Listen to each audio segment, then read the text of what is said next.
Well, hello, that's me again. Today is February 13th, 2025. It is Thursday, and boy, do we have things happening with incredible speed. And I will start, and you know what I'm going to be talking about, obviously, and many of you came here to listen to this. And what can I say? We need to start with essentially what happened when Mr. Putin and Mr. Trump spoke to each other. And there were two different, actually, printouts and readouts, if you wish, but they were kind of similar in many respects between what Kremlin issued and Mr. Peskov especially spoke about it, and what Mr. Trump and White House issued. But here is our good friend Larry Johnson giving an excellent summary of what is happening, and then we'll start talking about what is overall, the whole impact of this whole thing is. Here's Larry. Excellent summary, and he's talking about actually not about just Mr. Trump and Putin talk. And again, you have to understand there is no negotiations yet. What is happened, what Mr. Ushakov, the chief of the Putin's administration, Mr. Ryabkov, Mr. Medvedev, all were saying about that United States have to make the first step. United States made the first step. Trump called Putin. Great. So, and here it is. So this is what actually more important than even whatever the printout from the White House is, or for example Kremlin. This is Mr. Hexet, the Secretary of Defense of the United States, who talks about the summit, and boy, so here it is. That's his point. No NATO membership for Ukraine. Europe, not NATO, not the US, must take the lead in providing for Ukraine's security. Any deployment of European troops to Ukraine will not be covered by Article 5 and will not be considered a NATO operation. No US troops on the ground. The Europeans might take the lead in supplying lethal and non-lethal aid to Ukraine. This went, as Larry correctly states, over like a joke about a plane crash at a funeral for someone who died in a plane crash. And in other way, not well received. And so he is talking about already things which Mr. Trump already stated, that there should be no any preliminary conditions to meet with Mr. President, Mr. Putin, for example, which of course was Russian demand from the get-go. And so Russia is not going to concede any territory, and Russia is not going to accept a ceasefire. Yes, there will be no ceasefire. Special military operation continues. Putin and his negotiators are focused on the root causes of NATO expansion and Western subversion and securing long-term security arrangement. As I already stated, these Russians are not interested in discussing really Ukraine. They are more interested in discussing the overall security arrangement for Europe and globally. And so just to demonstrate to you that it was reported, make no mistake, it was reported by the Western media, CNN, shocked CNN, and we know CNN is government-supported propaganda outlet, as is, for example, BBC, which received millions upon millions of dollars of the financing from the United States, USAID. So there you go. You know now everything you need to know about Western media. They're all whores, all of them are. And so here it is. This even CNN reports that U.S. Secretary of Defense Pete Hegseth said on Wednesday that the war between Ukraine and Russia must end, that Kyiv joining NATO is unrealistic, and that the U.S. will no longer prioritize European and Ukrainian security as the Trump administration shifts its attention to securing the U.S. own borders and deterring war with China. Okay, and he talks very straight. Here's the, his verbatim. The United States does not believe that NATO membership for Ukraine is a realistic outcome of a negotiated settlement, Hexet said. And he added that any security guarantees, that should be capable European European and non-European troops. There are no capable European troops. None. They do not exist. And Europeans know this. So there you go. And this is a good start. This is a good, so to speak, starting point for Russians and Americans negotiating. Well, for starters, it will be talking. We don't know where those negotiations will go. Of course, Trump already, assigned Mr. Rubio and other people without Mr. Kellogg to this, so to speak, task, talking to Russians. Mr. Walsh will not find talking to Russians to be a good time, but as Pepe Escobar actually speaking to Judge Napolitano yesterday, he correctly described the mood in Moscow, in Russia, among the military political elite, and he was correct when stating what I was stating for a number of weeks now, that Russians view Mr. Kellogg as an imbecile, which he probably is. He is totally incompetent, backward guy who has no clue what he's doing. And plus, of course, the relation by the Washington Post that he and his daughter, they have this little teeny weeny business of supplying those, volunteers, if you wish, including removing their bodies because they are all getting killed or wounded severely back to whatever the name of this hospital in Germany. And plus, they do all kinds of other nasty things. So you don't think that Russians do not know this, right? And so there we go. We have Mr. Ratcliffe, the new chief of the CIA, which is really good. I mean, he looks like a competent man. And of course, against the background of final confirmation of Tulsi Gabbard as the director of the National Intelligence, boy, we have some things happening. Now what's left is we have to wait for Kash Patel to be basically confirmed, and then we will see some interesting developments, but we're not going there. What we have to understand is now we begin to hear what is I was talking about for years, for decades actually, that there are only three basically superpowers in the world. This is United States, this is Russia, and China. Superpowers, while still retaining some types of some traits of the regular people that you can say that, oh yeah, there is some resemblance in the behavior of the countries with people. Well, yeah, there are some, but obviously superpowers, they move in a completely different plane. If you wish, it's completely different universe, very elite, very exclusive, very privileged, and the rest are absolutely, the different level. And things basically, it's like this black hole in the middle, whatever the name was, Sagittarius A, whatever the name of this, in the middle of the galaxy, and black holes control the formation of the galaxies and how they run. So the same goes with the superpowers. And here it is. Mr. Peskov today, he correctly states, as you can see yourself, the United States is Russia's main vis-a-vis in the negotiations on Ukraine. And he is talking about that, answering the question about who initiated the conversation. The Kremlin spokesman recalled the desire of the American leader to call Putin.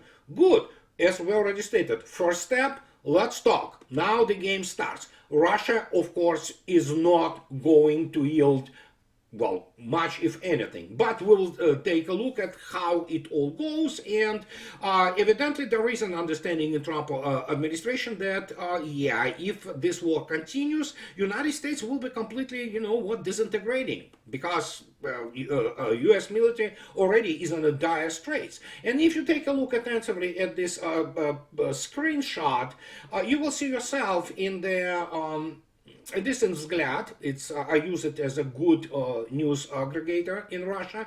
As you can see yourself, Mr. Orban, EU does not deserve the right to participate in negotiations on Ukraine together with Russia and United States, which is correct. And as Mr. Putin, President Putin stated, the master, which of course the master of the Europeans are, Americans, United States, and they will be called to the foot or to the leg of the owner, and they will wag the tail as will be told to them. Obviously, this is not to say that they are not trying to, how to put it, remind about themselves. Well, there is immediately the question about that, who the hell are they? I mean, as I already stated, Europe is not an subject to the international relations. It is an object. It is the thing which will be used for, in this particular case, by the United States to feed the United States, because the United States wants to eat. And they have been already pretty much sacrificed by the United States, albeit, under the very pleasant rhetoric for their ears by Biden administration, because Biden administration didn't know what they were doing. And so here we have this, hysteria in Europe, which is, they should be hysterical, but again, they do not matter. Remember Victoria Nuland? The EU, this is one of those rare occasions on which I agree with Victoria Nuland, and I actually practically subscribe for every single 3 words in her statement of the EU, because this is where EU belongs, and this is where NATO belongs, to the dustbin of history. We don't know about NATO. It will continue to exist in some form for now, but look at this. Suddenly we have this statement. My gosh, it's funny. Yeah, word Weimar here is definitely, it is funny, because anybody who knows history, they know what Weimar was and what it brought, to the world. But Weimar remains forever now the symbol of complete decomposition and degeneration of the German society in the wake of the World War I defeat. And so we have now a joint statement by Germany, France, Poland, Italy, Spain, and the United Kingdom, the European External Action Service, and the European Commission, published yesterday. We are ready to enhance our support for Ukraine. We commit to its independence, sovereignty, and territorial integrity in the face of Russia's war of aggression. Sure, we heard this before. We share the goal to keep supporting Ukraine until a just, comprehensive, and lasting peace is reached, a peace that guarantees the interest of Ukraine and our own. And here, immediately, few points which need to be discussed. And I have been on the record ad nauseam for years. Militarily, Europe is a midget. It's not just midget. It is midget which is also completely impotent and retarded. Militarily, they can, thump in their chest and pretend that they matter. They do not. There is always this little instrument which, if they think that they want somehow to influence militarily anything near Russia, no, they don't. They don't have both military and industrial potential, which of course will be, as you can see yourself from these photos, without any use of nuclear weapons, will be reduced to the rubble, and that will be it for them. So we have now those chihuahuas from Europe, and people say, oh, you don't like Europeans. No, you know what, you don't understand. I don't like European elites and what Europe has become, but it is what it is. And there is no way they will be able to maintain the support of Ukraine, and even Bloomberg talks about it. If you take a look at actually at their piece that, you know what, that Trump, Ukraine plans means a 3 trillion bill for European allies. Sure. Good luck with that, guys. And it is Bloomberg. You should always view their statements and their numbers with a huge grain of salt, because as any media horse anyway in the world, they have no clue what they're talking about. But in this particular case, they are correct when they talk about the order of magnitude of what Europe should basically produce in order to somehow support what amounts today to basically I don't even know. It's the virtual state which was supported primarily by the NATO money and USAID money, for example, which you can observe also in the comments to my videos, which of course the bot farms. If you take a look attentively what they were doing, this USAID, they were providing those central propaganda institutions in Ukraine with $140 million monthly. This is more than $1.5 billion a year just to have all those bot farms and all those narratives perpetuated. So there you go. And don't be surprised that I have many trolls and all kind of the concerned citizens. For example, in the comments to even this video, you'll find them. They constantly pop up and produce some kind of BS, which of course is complete lie. This is what they do. This is what Western media do. They do lies. They cannot do anything else. All of them are liars, practically 99.9%. So, and when you talk about this prostitution, which was financed by USAID, yeah, there's no surprise that suddenly reality, you know what, it's like suddenly somebody pulled the curtain down and we see this ugly picture of what was happening in related to Ukraine. And now you have those European chihuahuas worrying about the fact that you don't matter, guys. Simple as that. You shouldn't be, you are chihuahuas. Master called you. You have to run to the leg of the United States and wag your tail, period. And they will do as United States says. And if they want to fight purely European affair, as already stated, that there will be no Article 5 and that will not be NATO operation, good luck with that to them. So Russians are ready. As I speak now, Russians are forming additional 14 divisions in the rear. Why do you think they do that? And those are extremely well trained and extremely well equipped divisions. They are equipped way better than any kind of NATO division possibly can be equipped. Simple as that.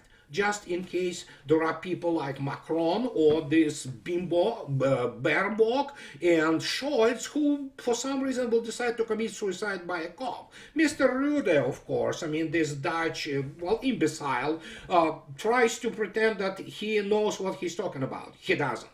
He has no power, he has no leverage, and we have now the situation which is unfolding in front of our eyes. And what can I say when we talk about it? And you say, oh, you're probably enjoying this. Yes, I do. Do I have a schadenfreude moment? I absolutely do. But it doesn't mean, for example, that I enjoy, God forbid, what is happening now with Europe, which is becoming poor and will be poor because they will be, well, the second world, not even the first world. And when you look attentively at the tragedy which is happening, for example, in the United Kingdom, where you have old people dying from cold, they're freezing to death because they cannot pay their bills. There's nothing to be schadenfreude about.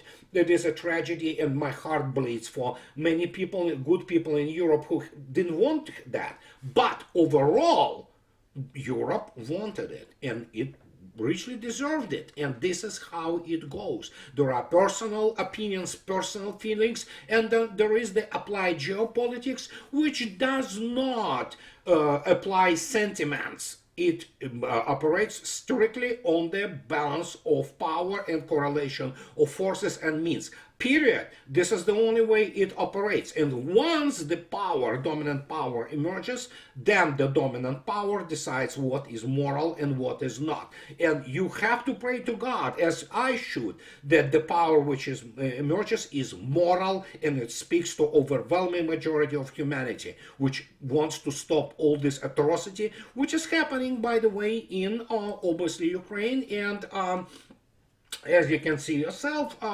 we have the here it is. These are the losses for today. As you can see yourself, yet another MLRS was annihilated. There is another SAM annihilated, and then we have the situation with the modern. You can see yourself, numbers speak volumes. And now Russian Defense Ministry confirms that there are 60,000 basically killed in Kursk area. And that is why Peskov and Mr. Zelensky, who knows that his gig is up, but he continues to produce all kinds of the excrement, verbal excrement, and so Kremlin rules out a territory trade with Kiev, as Mr. Peskov stated. But yeah, Mr. Zelensky thinks that he can somehow trade with Russia. No, he cannot. And again, what Mr. Trump stated today about Zelensky, that, well, he was talking about ratings, but yeah, that's pretty much the sentence. And yeah, after that, we'll have to wait and see what's going to be done to Zelensky. Now, going back to these comments which people sent to me, and I want to address something which is worthy of addressing. It doesn't mean that all trolls, and there are many trolls who go into the comments, they necessarily produce some questions or issues which are not legitimate. Some of them are legitimate, actually. That's how they actually troll farms and bot farms operate. They use those buzzwords, catchphrases, and things like that, which are used, and they sometimes look like they are legitimate questions which need to be answered. And guess what? I do not always read their comments, but some of the comments, I don't know, not all of them. I don't know how Google selects them, but they end up in my mail box, and I read them and like, yeah, I just delete them. But one of them came up recently, and when I was talking about about the situation with the technological development in the video, which is called Buzzwords, somebody mentioned to me that, hey, you are wrong. Russians have the longest range air-to-air missile, which is R-37, but United States now has the long-range missile, which is 400 kilometers range, AIM-174B.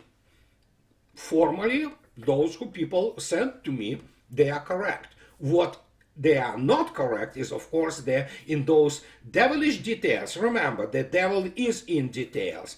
And let me explain something to people who do not understand what is happening and why, for example, Russians are not impressed, and even the producers or manufacturers of the AIM-174B, which allegedly hasn't been confirmed, has the range of up to 400 kilometers. Even they state that it's not for real air-to-air combat. It's primarily to target Chinese early warning aircraft, such as, for example, S-3 Sentry or A-50U in Russia. But not for the fighters, because they say fighters can maneuver out of the envelope. Let me explain why this AIM-174B didn't produce any kind of the impression. Let's start, for example, on Russians, and they really not worried about it.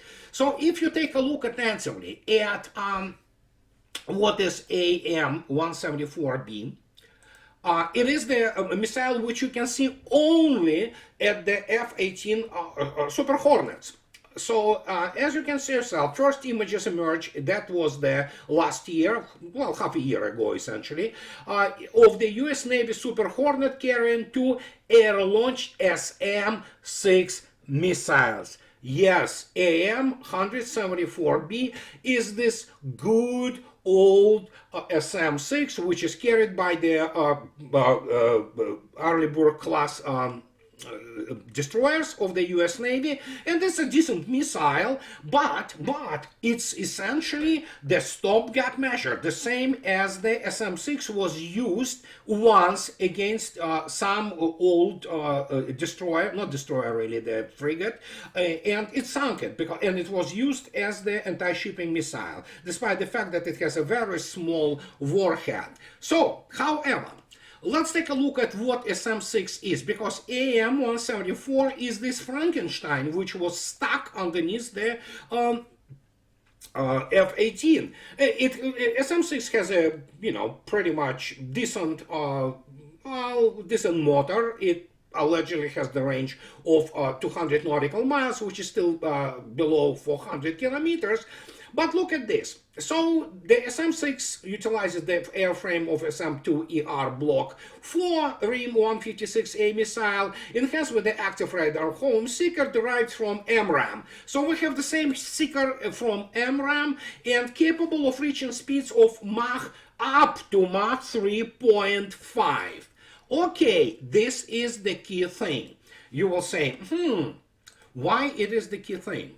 Well, let me explain. If you take a look at the missile which actually shocked the world in the real combat, let's start with this. You already saw this. This is R-37, which is carried by Su-57, which evidently is being bought, its export version, by Algeria, but we have to wait for the complete confirmation. But look at this. Russians are very, kind of humble when they say that it's, well, R-37M, range exceeding 300 kilometers. It's actually 400 kilometers. And what is the most important? The missile maximum speed of Mach 6. Get this, Mach 6. It's a full hypersonic missile. Well, compare this to Mach 3.5 of this AIM-174B. And now let's take a look at, I'm giving you an example. It's a very simple example. You don't need to go to the maneuvering board to basically always reduce everything to the simplest form and then proceed from there, developing all those models and understanding. Here it is. Let's imagine you have there a Su-35 and F-18 Hornet, Super Hornet, flying towards each other. So let's take a look at which range they will be able to engage each other. For example, with this AIM-174B and a Su-35. So we'll start with the fact that F-18 Super Hornet has this Ion APG-79 ISA active, electronically scanned, array radar, which is, well, it's a decent radar. It's, active electronically scanned. And as you can see yourself, it has a rather, 150 kilometer range, if you take a look at it. Well, if you take a look at the IRBIS radar, which is passive electronically scanned array on Su-35, it has the range of 400 kilometers. So you already see the situation here developing that, well, it's not going to be that effective to start with, right? But look at this. Then we take a look at this thing. It has been confirmed that Su-35S shot down a MiG-29 of the armed forces of Ukraine at the distance of 213 kilometers and sent a world record. It shot it down with the R-37M, and it shot down not large as equivalent of the Chinese, as what they are trying to apply this missile early warning system plane. It was the fighter plane, which is small actually, MiG-29, 213 kilometers. But now let's take a look what we have. So imagine this. Let's imagine Su-35 and F-18 approach each other and get to the envelope of the engagement, for example, for Su-35, which will see F-18 at least 200 kilometers. In fact, as it will see it further. It launches its missile. So what, for example, let's imagine that S3 Sentry tells this Super Hornet, just turn around and run, which both combat aircraft, Su-35 and F-18 will do if they need to avoid the missile. In the classic example, which is called the course parameter 0, straight line right into your position.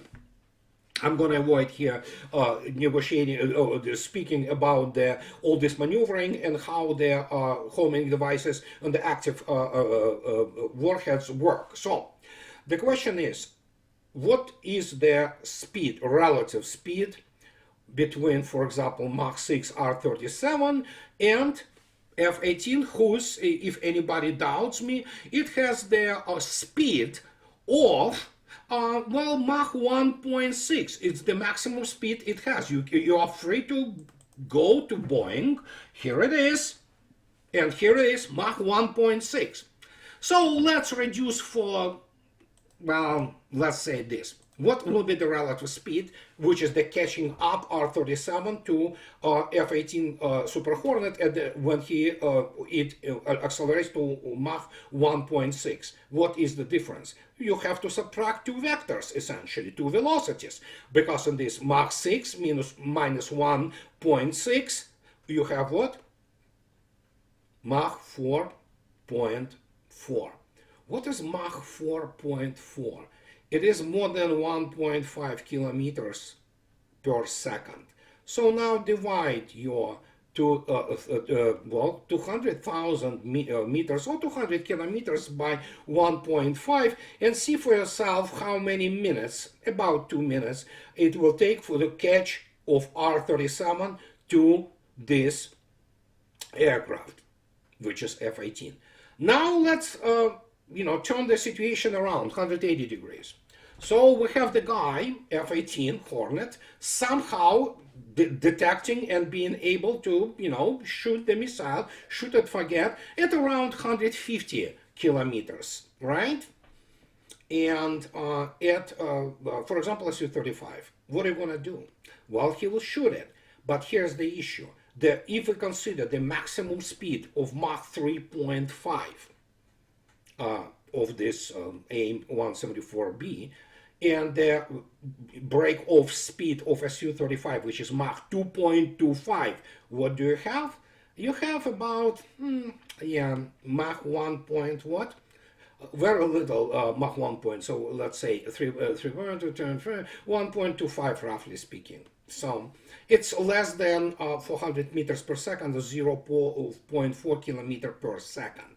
Even at, get 200 or 150 kilometer range, and yeah, it will take about at 200 kilometers 7 minutes to even catch up with the Su-35. By that time, I don't think so it will be Mach 3.5 at this missile, and yeah, Su-35 will be able to maneuver out of the envelope. And this is just the explanation to you what a disaster all those things are, because those Frankenstein weapons, they absolutely do not reach a desired effect.